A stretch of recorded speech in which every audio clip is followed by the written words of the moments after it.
I was having a discussion with a friend the other day, and he brought up a really interesting point.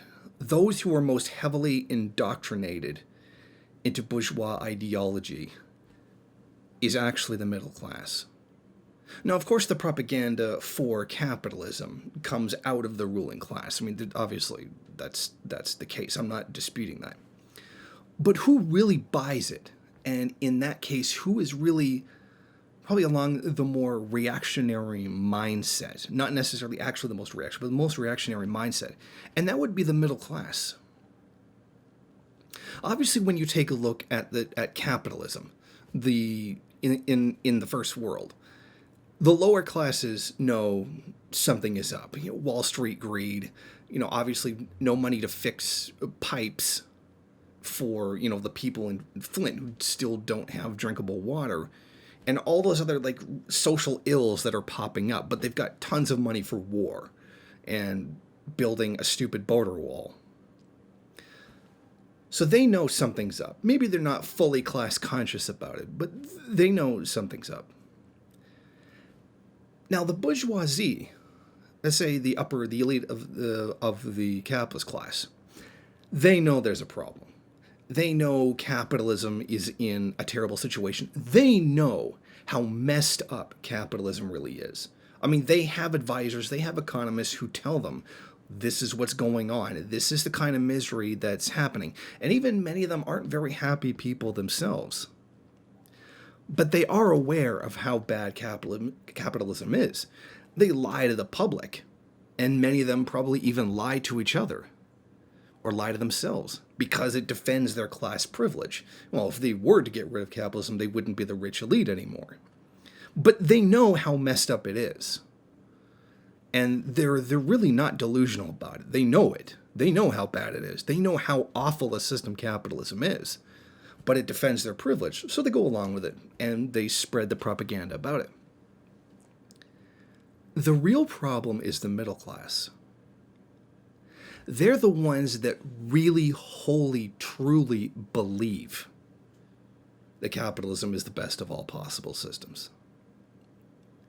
Because they're just privileged enough to avoid the worst of it, but not high enough to be fully aware of what's going on. I mean, they're certainly very well bribed.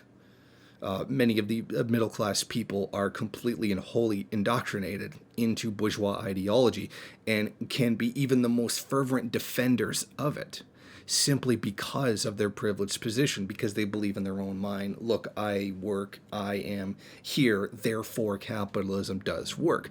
Please disregard all the misery that's growing among the lower classes. And then they get the idea in their head that there's somehow some great virtue to them that makes them better than other workers, etc.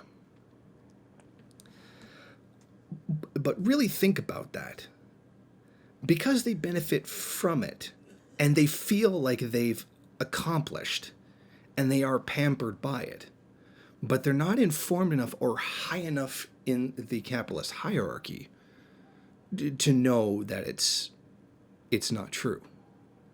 And that actually kind of what makes the middle class the most reactionary, in my view, or at least of the most reactionary mindset, because they don't know that it's that bad.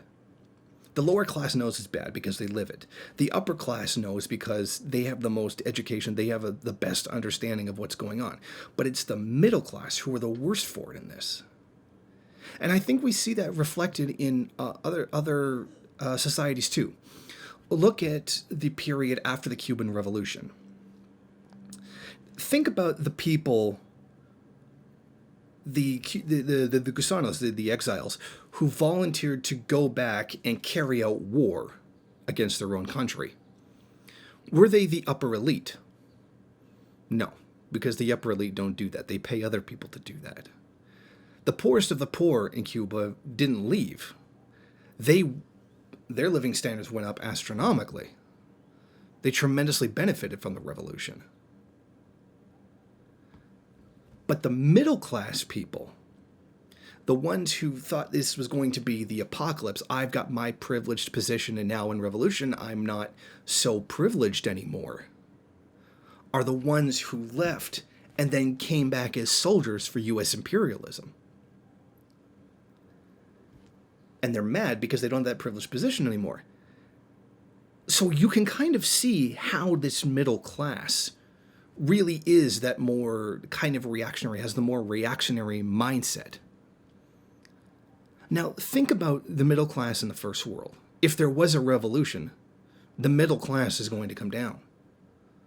Definitely. None of this nonsense where everybody just goes up because to be rich is successful. When you redistribute wealth over an entire society, the middle class doesn't go up, it comes down. And this is more particularly true in the first world than it is in something like pre-revolutionary Cuba. And this gives you a hint as to perhaps how much of the reactionary nature, or how much of the reactionary sentiment after a revolution is going to come from the middle class. Over the long haul, the poor will probably be better. But the middle class is going to have to come down, and come down a lot.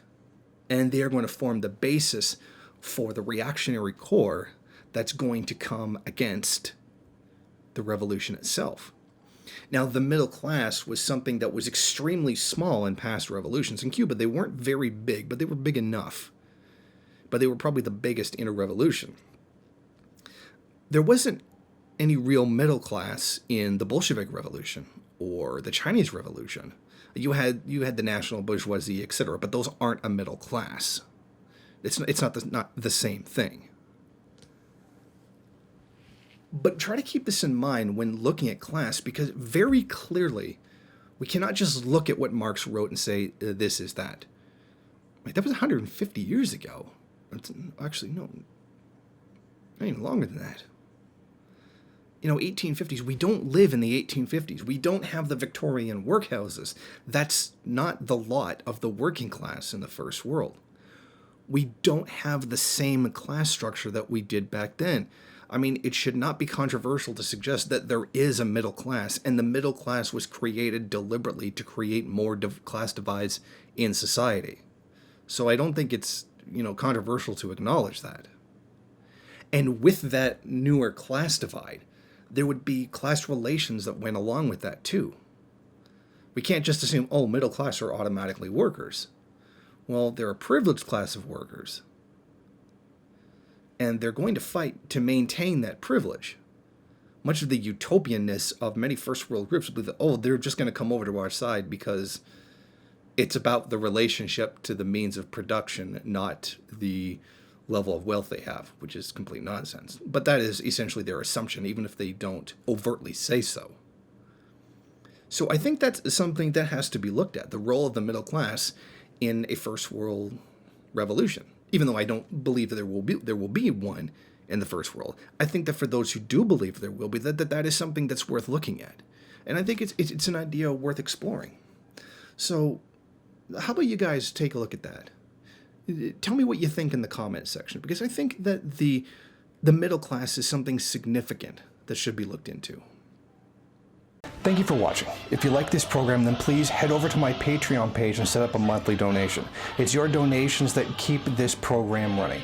Also, if you would like, please rate, comment, subscribe, and share in various social media.